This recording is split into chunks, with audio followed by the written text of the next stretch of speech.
আসসালামু আলাইকুম বন্ধুরা, আমি সাবিকুন নাহার।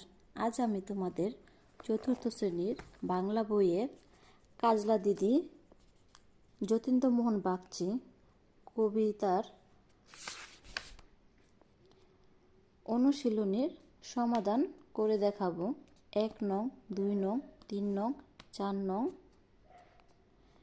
5 নং, 6 নং, 7 নং এগুলো সমাধান করে বুঝিয়ে দেব তোমাদের।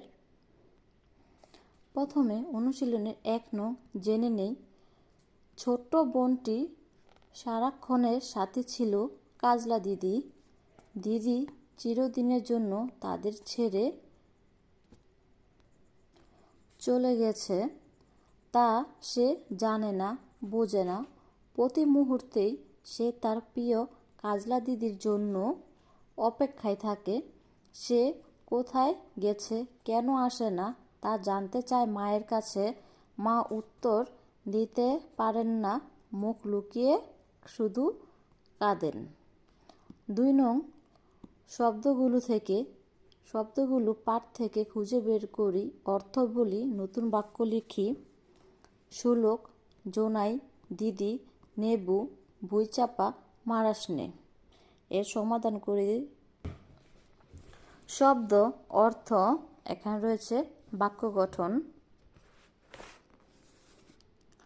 সুলোক, অর্থ হচ্ছে সুলোক, ছোট পথ, ছড়া।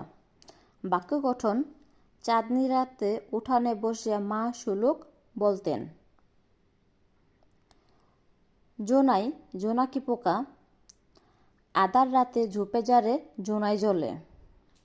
দিদি, বড় বোন, আপা, দিদি আমাকে খুব স্নেহ করেন।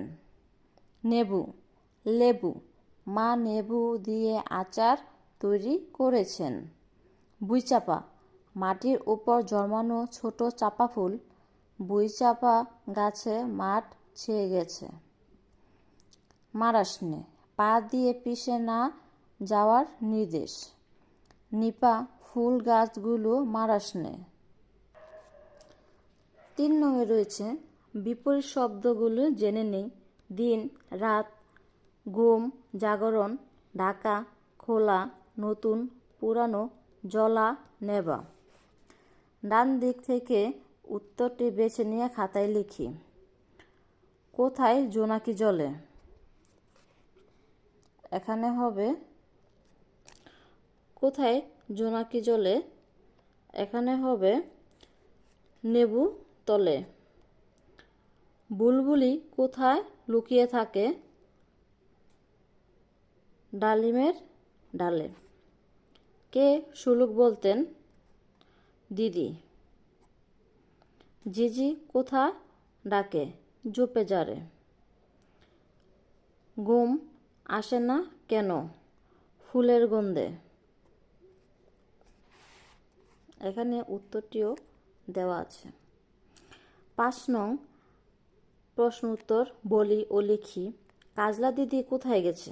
উত্তর, কাজলা দিদি পরিবারের সকলের দুঃখের সাগরে ভাসিয়ে দিয়ে চিরদিনের জন্য পরপারে চলে গেছে, অর্থাৎ কাজলা দিদি মারা গেছে।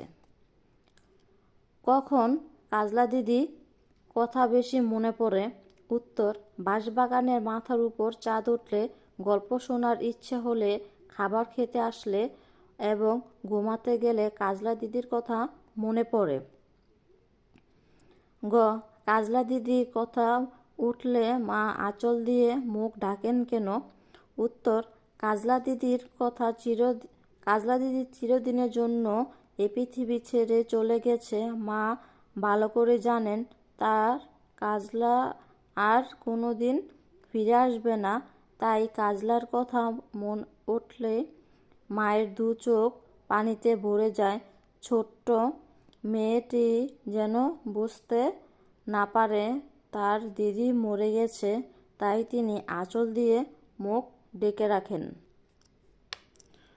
পুতুলের বিয়ের সময় দিদির কথা মনে পড়ে কেন? খুকি তার দিদিকে খুব ভালোবাসত। খুকির খেলা ও আনন্দের একমাত্র সাথী ছিল তার দিদি। কাল খুকির নতুন ঘরে পুতুল বিয়ে, অথচ দিদি নেই, তাই দিদির কথা খুকির বারবার মনে পড়ে পুতুলের বিয়ে হবে অথচ দিদি থাকবে না, এ কথা খুকি ভাবতেই পারে না। আমিও নাই, দিদিও নাই, কেমন মজা হবে, এ কথা বলে কি বোঝানো হয়েছে? উত্তর, খুকি মনে করে দিদি কোথাও গেছে, মা তাকে ইচ্ছে করে বলছে না। এভাবে সেও যদি চলে যায় তাহলে মা একলা ঘরে থাকতে ভীষণ দুঃখ পাবে, তখন তার বেঁচে থাকা বড়ই কষ্টকর হবে। খুকি মাকে কেন শিউলি ফুলের গাছের নিচে সাবধানে যেতে বলেছেন? উত্তর, মা পুকুর থেকে জল আনতে গিয়ে শিউলি গাছের তলে ফোটা ভুঁইচাপা ফুল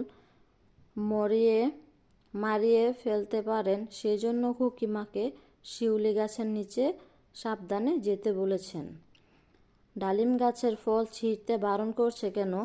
ডালিম গাছের ডালের ফাঁকে বুলবুলি লুকিয়ে থাকে, ফল ছিঁড়তে গেলে সেটি উড়ে যাবে, তাই খুকি ডালিম গাছের ফল ছিঁড়তে বারণ করেছে। 6 নম্বর দেখি, নিচের শব্দগুলো ঠিকভাবে সাজাই, যেমন বাঁশবাগান, পুতুল, তলে।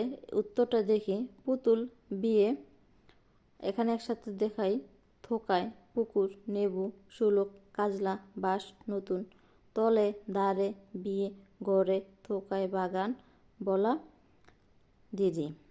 পুতুল, বিয়ে, থোকায় থোকায়, পুকুর ধারে, নেবুর তলে, শুলক বলা, কাজলা দিদি, বাঁশবাগান, নতুন ঘরে।